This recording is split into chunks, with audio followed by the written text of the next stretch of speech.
واقعہ یہ ہے کہ اللہ نے مومنوں سے ان کی جانیں اور ان کے مال اس بات کے بدلے خرید لیے ہیں کہ جنت انہی کی ہے۔ وہ اللہ کے راستے میں جنگ کرتے ہیں جس کے نتیجے میں مارتے بھی ہیں اور مرتے بھی ہیں۔ یہ ایک سچا وعدہ ہے جس کی ذمہ داری اللہ نے تورات اور انجیل میں بھی لی ہے اور قرآن میں بھی۔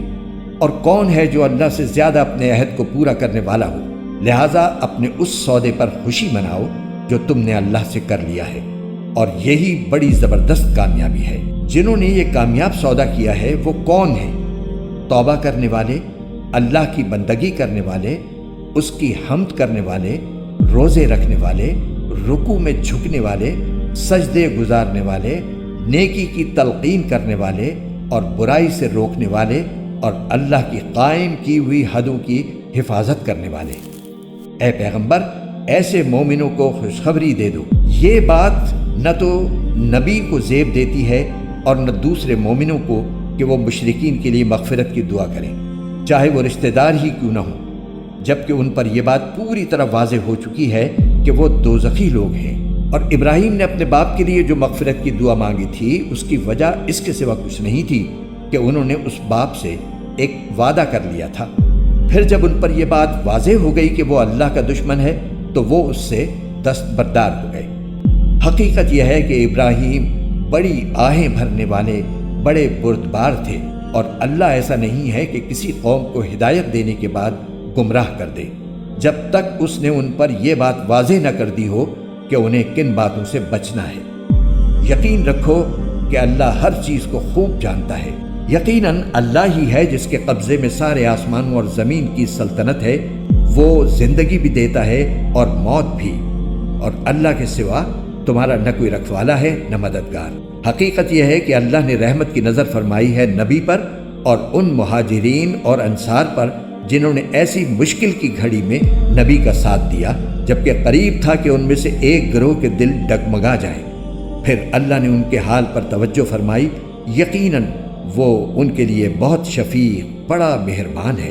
اور ان تینوں پر بھی اللہ نے رحمت کی نظر فرمائی ہے جن کا فیصلہ ملتوی کر دیا گیا تھا، یہاں تک کہ جب ان پر یہ زمین اپنی ساری وسعتوں کے باوجود تنگ ہو گئی، ان کی زندگیاں ان پر دوبھر ہو گئیں، اور انہوں نے سمجھ لیا کہ اللہ کی پکڑ سے خود اسی کی پناہ میں آئے بغیر کہیں اور پناہ نہیں مل سکتی۔ تو پھر اللہ نے ان پر رحم فرمایا تاکہ وہ آئندہ اللہ ہی سے رجوع کیا کریں۔ یقین جانو اللہ بہت معاف کرنے والا بڑا مہربان ہے۔ اے ایمان والو، اللہ سے ڈرو اور سچے لوگوں کے ساتھ رہا کرو۔ مدینے کے باشندوں اور ان کے ارد گرد کے دیہات میں رہنے والوں کے لیے یہ جائز نہیں تھا کہ وہ اللہ کے رسول کا ساتھ دینے سے پیچھے رہیں، اور نہ یہ جائز تھا کہ وہ بس اپنی جان پیاری سمجھ کر ان کی یعنی رسول اللہ صلی اللہ علیہ وسلم کی جان سے بے فکر ہو بیٹھیں۔ یہ اس لیے کہ ان مجاہدین کو جب کبھی اللہ کے راستے میں پیاس لگتی ہے یا تھکن ہوتی ہے یا بھوک ستاتی ہے یا وہ کوئی ایسا قدم اٹھاتے ہیں جو کافروں کو گھٹن میں ڈالے یا دشمن کے مقابلے میں کوئی کامیابی حاصل کرتے ہیں، تو ان کے اعمال نامے میں ہر ایسے کام کے وقت ایک نیک عمل ضرور لکھا جاتا ہے۔ یقین جانو کہ اللہ نیک لوگوں کے کسی عمل کو بیکار جانے نہیں دیتا۔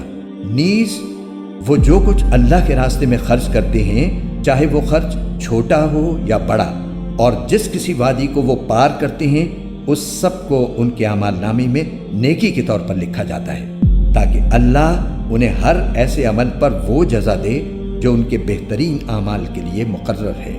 اور مسلمانوں کے لیے یہ بھی مناسب نہیں ہے کہ وہ ہمیشہ سب کے سب جہاد کے لیے نکل کھڑے ہوں، لہٰذا ایسا کیوں نہ ہو کہ ان کی ہر بڑی جماعت میں سے ایک گروہ جہاد کے لیے نکلا کرے، تاکہ جو لوگ جہاد میں نہ گئے ہوں وہ دین کی سمجھ بوجھ حاصل کرنے کے لیے محنت کریں، اور جب ان کی قوم کے لوگ جو جہاد میں گئے ہیں ان کے پاس واپس آئیں تو یہ ان کو متنبہ کریں تاکہ وہ گناہوں سے بچ کر رہیں۔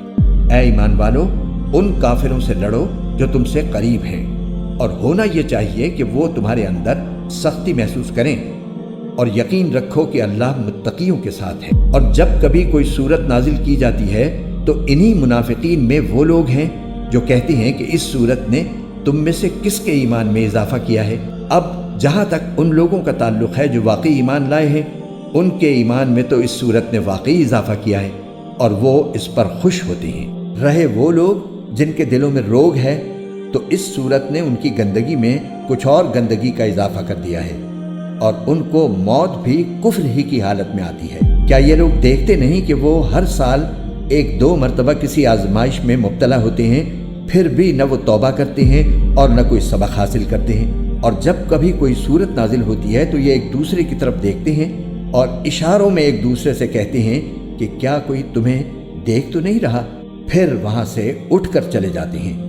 اللہ نے ان کا دل پھیر دیا ہے کیونکہ وہ سمجھ سے کام نہیں لیتے۔ لوگو، تمہارے پاس ایک ایسا رسول آیا ہے جو تمہیں میں سے ہے، جس کو تمہاری ہر تکلیف بہت گہرا معلوم ہوتی ہے، جسے تمہاری بھلائی کی دھن لگی ہوئی ہے، جو مومنوں کے لیے انتہائی شفیق نہایت مہربان ہے۔ پھر بھی اگر یہ لوگ منہ موڑیں تو اے رسول ان سے کہہ دو کہ میرے لیے اللہ کافی ہے، اس کے سوا کوئی معبود نہیں، اسی پر میں نے بھروسہ کیا ہے اور وہی عرش عظیم کا مالک ہے۔